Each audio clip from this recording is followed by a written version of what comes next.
بسم اللہ الرحمن الرحیم۔ ایک ستارہ جو خاک میں ملا دیا گیا، سرسبز و شاداب وادیوں، بلند والا سرکش پہاڑوں اور چیڑ کے گھنے درختوں میں پروان چڑھنے والا وہ خوبرو نڈر اور سر روح جوان اسامہ جمیل، جو صرف قد و قامت میں ہی بلند نہ تھا بلکہ اس کے خواب، اس کے عزائم، جن کی سوچ آسمان کی وسعتوں کو چھوتی تھی، آج خاک کی آغوش میں سو گیا ہے۔ قائد اعظم یونیورسٹی جیسے عظیم علمی ادارے میں پی ایچ ڈی کے اعلیٰ ترین مقام تک پہنچنے والا آزاد کشمیر کی مٹی کا لال سپوت بیٹا سردار اسامہ جمیل شہید راولاکوٹ میں جاری احتجاج کی بینٹ چڑھ کر ہم سب سے سدا کے لیے جدا ہو گیا ہے۔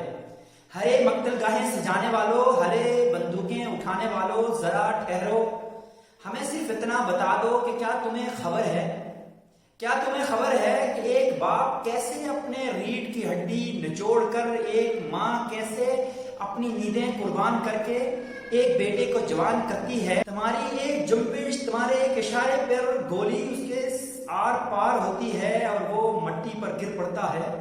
تم نے ایک پل میں گولی چلا کر صرف ایک جسم کو نہیں بھونا بلکہ ایک ماں کی ممتا، ایک باپ کے مان، ایک خاندان کے مان، قوم کا ایک روشن مستقبل کا گلا گھونٹ دیا ہے۔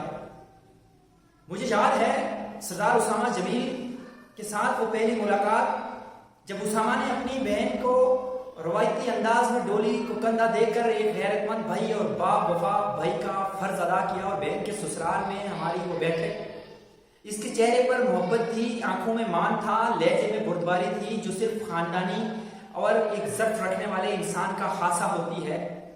ہماری فکر الگ تھی، سوچ الگ تھی، نظریات الگ تھے، ہمارے اسکول آف تھاٹ میں بہت اختلاف تھا، لیکن آج کے دور میں عدم برداشت کے اس عالم میں اختلاف رائے رکھنے والے کے ساتھ دشمنی پالنے کے اس ماحول میں اسامہ دل جیتنے کا فن جانتا تھا۔ وہ دلیل سے بات کرنے والا، دھیمے مزاج کا، پروقار لہجے میں گفتگو کرنے والا ایک منجا ہوا طالب علم رہنما محسوس ہوتا تھا۔ اس کی گفتگو میں تعصب نہیں تھا، علم کی روشنی تھی، اور جہاں تک ہم نے محسوس کیا منطق کا نور ہوتا تھا۔ اور آج اسے تم نے دہشت گرد کہہ کر مار دیا۔ کتنی بے شرمی اور کتنا بڑا جھوٹ ہے کہ یہ اگر وہ دہشت گرد تھا تو اتنے سال ملک کی سب سے بڑی اور سب سے معتبر یونیورسٹی کا طالب علم آپ کے قلب میں، آپ کی آنکھوں کے سامنے علم اور تحقیق کا سفر کیسے طے کرتا رہا؟ کیا کتابیں اٹھانے والے، قلم سنبھالنے والے، دلیل سے بات کرنے والے اس ملک میں دہشت گرد کہلائیں گے؟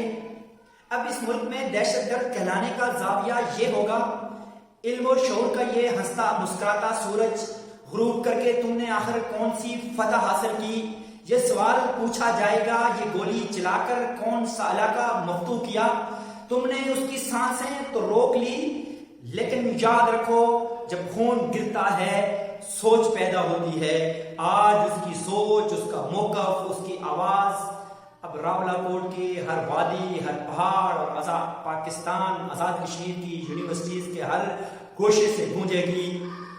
الوداع ہے سرسبز پہاڑوں کے شہزادے، الوداع ہے سرخ سرخ انقلاب کے دائی، سرسبز شاداب پہاڑوں کے باسی اسامہ جمیل، الوداع۔